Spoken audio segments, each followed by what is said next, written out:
네, 여러분 반갑습니다. 청년고 박병준 쌤입니다.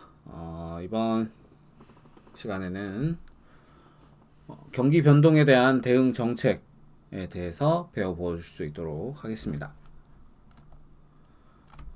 저 지난 시간에는 그죠? 총수요랑 총공급을 이용해서 경기 변동을 이해한다 여기까지 했었고요, 그죠? 여기가 그러니까 16강 그죠? 그리고 재정정책과 통화정책을 활용한 방안 모색 여기 있죠. 여기가 17강 이렇게 된다 생각하시면 되겠습니다. 한번 보도록 할게요. 네, 경제 안정화 정책이라고 우리가 얘기를 한다 했었죠. 경기 안정화, 경제 안정화 정책 이렇게 얘기를 하는데 다시 한번 말하지만 그죠? 경기와 경제는 파도입니다. 그래서 올라가게 되면은 내려오게 되는 그런 시기가 있는 거고요. 내려갔다가 다시 반등을 해서 올라오는 시기가 있을 수 있습니다. 그래서 그런 것들을 우리가 나누어서 호황기, 후퇴기, 불황기, 회복기 이렇게 얘기를 했었고요. 지금 보시면 고점과 저점이 있어요. 네, 고점이 있고 저점이 있는데 고점일 때는 물론 그죠. 경기 정도가 좋다고 좋으면은 무조건 이렇게 살만하다 이렇게 생각을 할 수도 있지만 꼭 그렇지는 않거든요. 그렇지 않을 때가 있어요. 뭐 물가가 너무 높아져서 어렵다든지 뭐 기타 등등 버블 경제로 인해서 실물 경제가 버블 경제를 따라가지 못하는데 또 과도하게 또 경기가 높아지는 거는 또 다른 문제를 낳을 수도 있거든요. 뭐 양극화 문제를 낳을 수도 있는 거고 기타 등등 다양한 문제들을 낳게 되기 때문에 또 가라앉힐 필요가 있습니다. 그런 정책을 긴축 정책이라고 얘기를 하고요. 근데 또 긴축을 했는데 너무 긴축을 했어. 그래서 하다못해 긴축을 넘어서서 침체까지 오게 되는 거예요. 그렇게 됐을 때는 이 침체를 다시 살려야겠다 이런 식으로 가는 거거든요. 그거를 우리는 확대 정책이라고 얘기를 하고요. 이거를 나스닥 지수랑 관련해서 조금 풀어봤습니다. 그 당시에 있었던 기사랑 관련해서 얘기를 해보면은 네, 지금 두 가지 시점을 제가 가져와 봤죠. 2020년 3월 때였어요. 3월 때. 2020년 3월 15일이 이때인데요. 미국의 연준, 중앙은행이라고 얘기를 하면 좀 정확한 표현은 아니지만, 중앙은행과 비슷하다라고 생각하시면 되는데, 기준금리 0에서 0.25로, 거의 제로 금리를 단행했다라는 얘기를 하고 있죠. 그래서, 양적 완화라는 것을 도입을 했다. 이런 표현의 이야기들이 나오고 있습니다. 양적 완화. 지금 보아두실 표현은 제로금리 양적 완화, 국채 매입, 국채를 산다 이런 얘기죠. 양적 완화를 한다. 어쨌든 너무 안 좋으니까 침체 해소하자라는 뉘앙스인 건 알 것 같아요. 그죠? 확대 정책. 근데 반대로 여기가 이제 고점인 거죠. 너무 과열이야 이러면서 테이퍼링이라는 표현을 시작을 하고 쓰고 있습니다. 2021년 10월 달인데 테이퍼링이라는 말을 사용을 하고 있습니다. 긴축 정책이랑 관련돼 있겠구나 라고 여러분들이 생각을 해주시면 되는 것 같아요. 그 정책 수단으로는 경제 안정화 정책의 수단으로는 크게 두 가지가 있다라는 얘기입니다. 재정 정책, 통화 정책이 있습니다. 각 주체는 재정 정책은 정부가, 통화 정책은 중앙은행이 주체가 된다라고 이해하시면 되는데요. 방식은 그렇습니다. 통화령이라는 아이고 오타가 왜 이렇게 많죠? 통화량입니다. 그래서 통화량과 이자율을 조절한다. 그리고 정부는 정부 지출과 조세를 조절한다. 그러니까 얘들이 각자가 할 수 있는 일을 한다라고 보시면 됩니다. 정부는 정부 지출에 대한 관리를 하고 그죠? 세금 관리를 하는 거고 중앙은행에서는 화폐 유통량 같은 것들을 변화시킨다라고 보시면 되는데 공통점이 여기 있죠. 총 수요를 변화시킨다라고 하는 공통점이 일단 존재한다라는 점. 예, 그 점이 중요한 공통점이 될 것 같습니다. 그냥 하나씩 살펴봐요. 그죠? 재정정책부터 살펴볼 건데, 다시 말씀드리지만, 재정정책은 정부에서 정부 지출이나 조세를 조절함으로 인해서 총수요를 관리하는 정책이다. 총수요를 관리한다. 총수요. 그죠? 통화정책도 마찬가지로 총수요를 관리한다. 그런 얘기를 했었죠. 재정 정책은 역시 두 가지가 있겠습니다. 우리가 너무 경기가 침체되었으면은 확대 정책을 한다 했었고, 너무 과열되면은 긴축한다 했었습니다. 누가? 정부가. 그죠? 침체된 경제를 회복한다라는 것은요, 이런 겁니다. 일단은 정부가 지출을 주도적으로 좀 많이 하는 방향으로 가고 있고요. 그리고 세금 걷기를 적게 한다라는 특징이 있습니다. 세금을 적게 걷는다라는 뜻은 일반 가게와 기업한테는 어떤 의미일까요? 세금을 적게 걷는다. 가게 입장에서는 처분 가능해지는 소득, 쉽게 말해서 쓸 돈이 많아진다는 거예요. 나를 위해 쓸 돈, 그죠? 기업 입장에서도 마찬가지입니다. 기업이 뭔가 투자를 하려고 하는데 그 투자랑 관련해서 발생하는 세금 같은 것들 비율을 줄여준다. 이러면 투자를 더 많이 하려고 하겠죠. 네.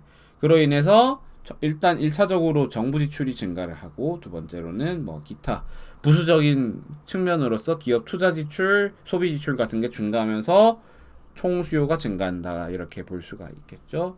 기억하시죠? 소비 지출, 투자 지출, 정부 지출, 순수출이 총수요를 구성하는 요소라 했던 거 기억나시죠? 반대로 긴축 재정 정책 같은 경우에는 세금을 많이 걷어들이고 정부 지출을 줄이는 정책이다. 이렇게 이해하시면 되겠습니다.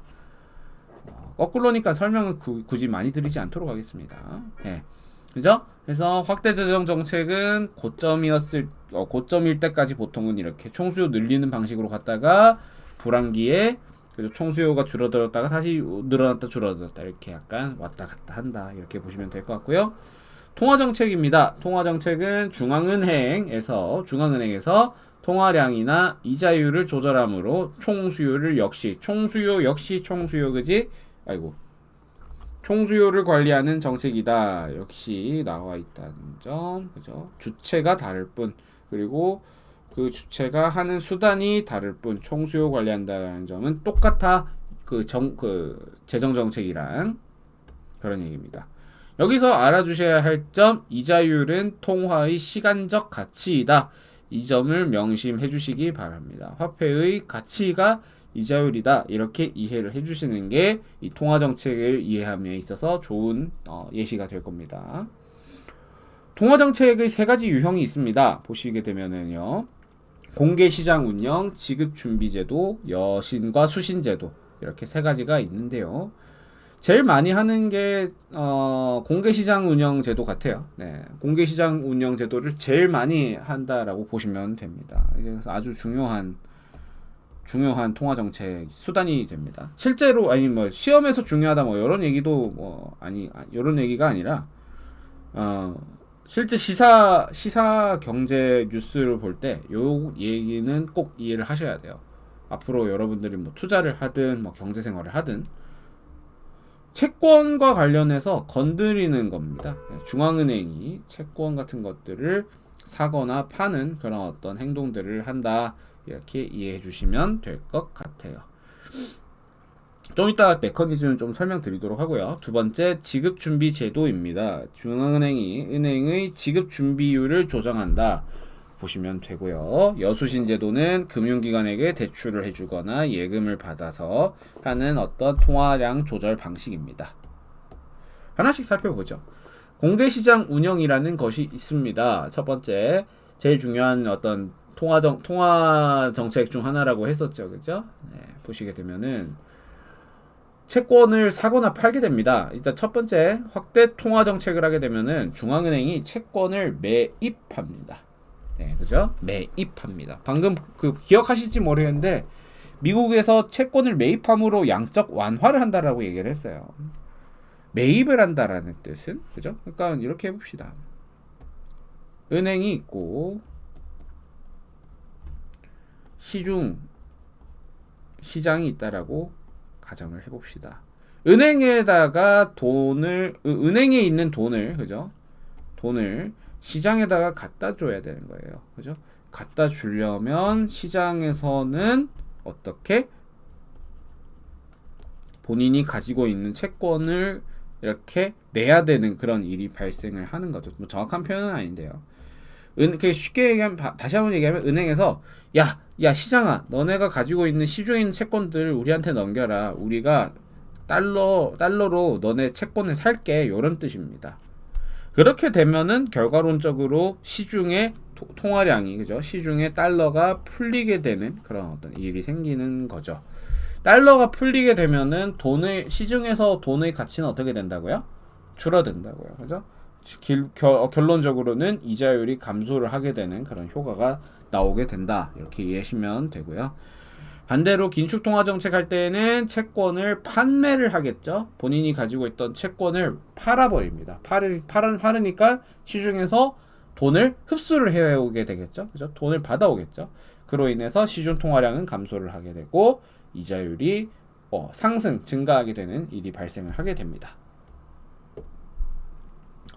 지급준비 제도에 대해서는 여러분들이랑 일전에 영상을 한번 봤었던 기억이 나시기는 할 건데요. 이 영상은 일단 넘어가도록 하겠습니다. 네. 그래서 지급준비 금일율이라고 하는 것은 아마 다 기억하실 거예요. 지급을 준비한다. 말씀드렸지만 모든 은행이 여러분들이 돈을 다 가지고 은행들이 여러분들이 모든 돈을 다 가지고 있지 않다라고 얘기를 드렸죠. 그 가지고 있는 돈을 대출을 해주거나 기타 등등 사업에 충당을 하기 위해서 쓴다라고 말씀을 드렸는데요.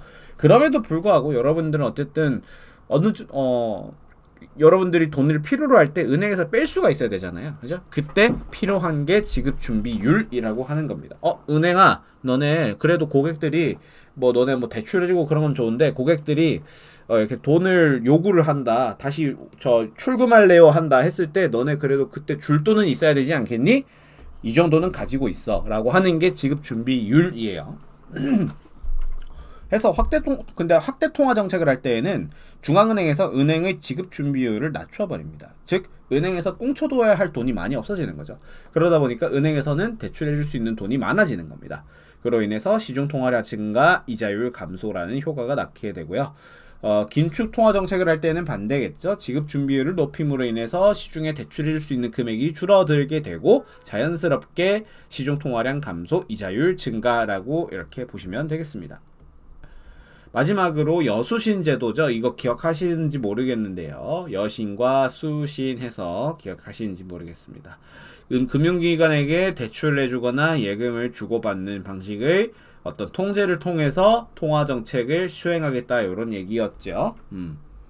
해서 보게 되면은 확대 통화 정책을 하게 될 때에는 그죠? 중앙은행이 시중은행에 대출을 많이 해주게끔 이렇게 유도를 합니다. 그러면 시중은행이 또 가계 기업에 대출을 많이 해주겠죠.